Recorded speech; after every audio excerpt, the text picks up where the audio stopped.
Good day, everyone. My name is Charles Johnson, and today's lecture is going to be on retinitis pigmentosa.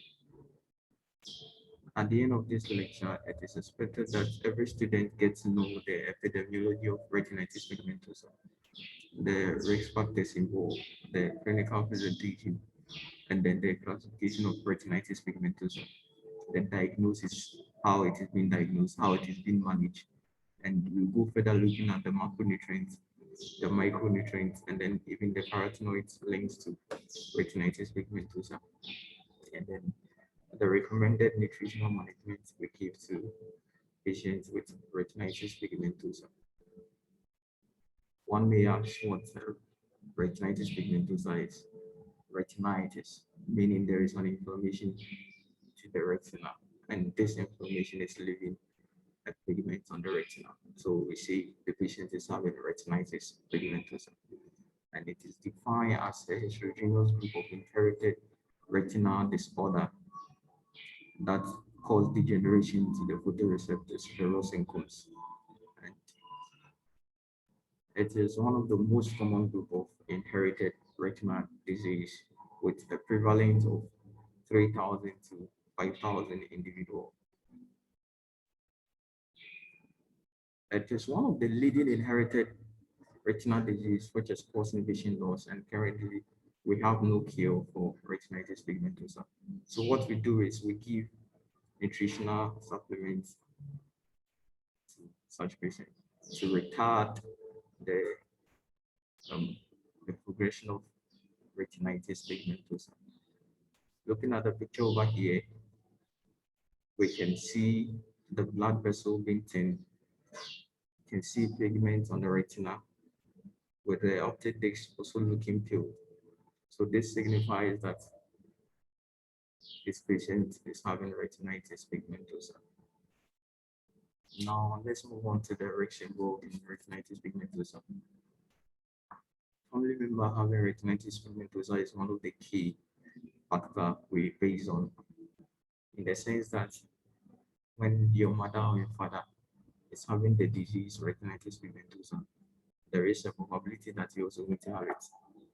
And we also say males are more susceptible to retinitis pigmentosa, in the sense that this mutation occurs on the X chromosome, and with male having only one X chromosome and female having two, it will be easier for the male having one to be affected, because one being affected will take less time for it to be mutated as compared to someone who is having two X chromosomes. So we see males are more susceptible to retinitis pigmentosa. With the symptoms and signs, the clinical presentation of retinitis pigmentosa, nyctalopia is one of the most common symptoms that the patient will experience. Then there's going to be a decrease in peripheral vision that we term as tunnel vision. And then the patient is also going to have difficulties seeing colors. And then there's also going to be blurred vision to the patient having retinitis pigmentosa. We've been classifying retinitis pigmentosa under three main types. One is the autosomal recessive. We also have autosomal dominant, and then the X-linked recessive. With autosomal recessive, both parents are carriers. They don't have the disease. So they are just carriers. So there's going to be a low probability that giving birth to a child will have retinitis pigmentosa. It's not like they are not going to have it, they are going to have it. There's a less probability that this retinitis pigmentosa is going to. Okay. We have autosomal dominant, where there's both parents have the disease. We show the symptoms. So as compared to the autosomal recessive, with autosomal dominant, both giving birth to a child has a high risk of getting retinitis pigmentosa. Then with the X-linked recessive, as I said earlier on, it's okay on the X chromosomes, and then males are more susceptible to this than females, because of the male having only one X chromosome. Now let's look at the diagnosis done in retinitis pigmentosa. Visual field testing is one of the diagnoses we do. We do to assess the person's peripheral vision. So if he's not able to do well with his peripheral visual field, then we say that this patient, we can diagnose, we can give a differential diagnosis that this patient is having retinitis pigmentosa. Then we have visual acuity test. Visual acuity test is done to assess how well the patient can see. Then color testing. We've done this color testing to know how well the person can differentiate colors. And with this, we can get to know whether the person's cones is working very well. And then we have dark adoptometry. We send the patient to a dark room, then we assess the patient ROS, how it is working. Then we also do genetic testing. We take a blood sample, we run a test, and then we find out whether you have retinitis pigmentosa or not. There is this ophthalmoscopy exam that we do. We dilate the eye, we go into the back of the eye to check whether there is this retinal pigment at the back of the eye. We also do electroretinogram. That one will shine light. We stimulate the eye with an electrical signal, then we see whether the rods and cones responds to the light. So if they are not able to do so, then we can give a differential diagnosis that the patient is having retinitis pigmentosa. Now we move on to the treatment. What to give to the patient when someone is having retinitis pigmentosa. One medicine that we mostly give is acetazolamide. This medicine is when after fundoscopy, we find out that there is this swelling at the back of the eye. We give this acetazolamide to reduce the swelling and then also to improve vision.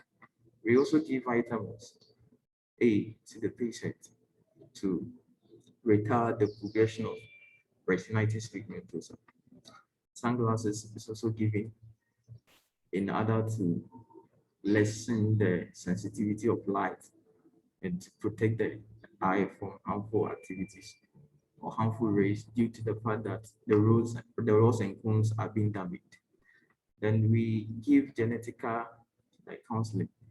We tell you to go and do a genetic test, a gene test to verify whether you have retinitis pigmentosa so that you start with an early treatment. Then we also give magnifying glasses. Magnifying glasses is given so that the field of view will increases the peripheral vision gets lost. Now let's look at the micro and then the macronutrients, and even with the carotenoids linked to retinitis pigmentosa.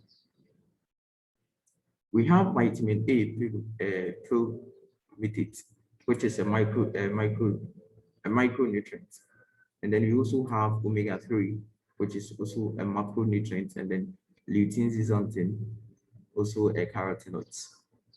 So these foods or these nutrients is given to the patient to slow down the mechanism of degeneration of rods and cones, and therefore will slow the rate at which your visual field will decline.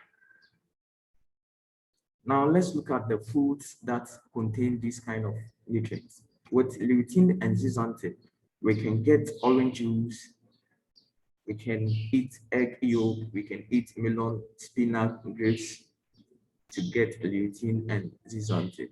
And they are powerful antioxidants that protect the eye from free radicals and protect the eyes from the cells from being damaged.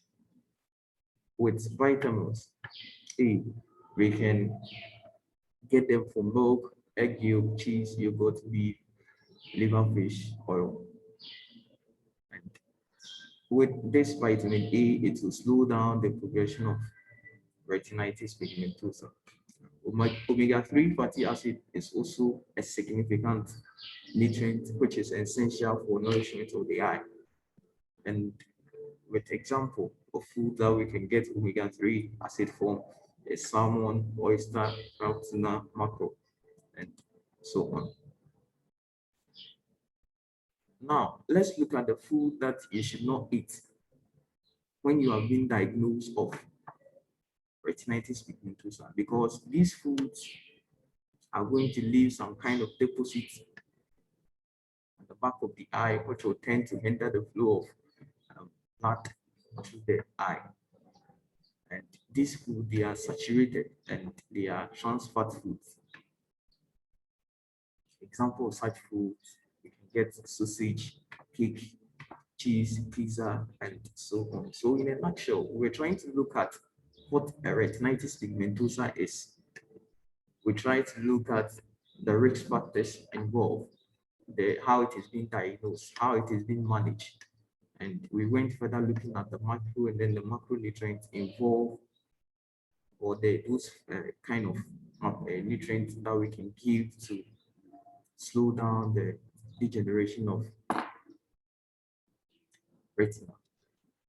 The Ross and Combs. Thank you very much.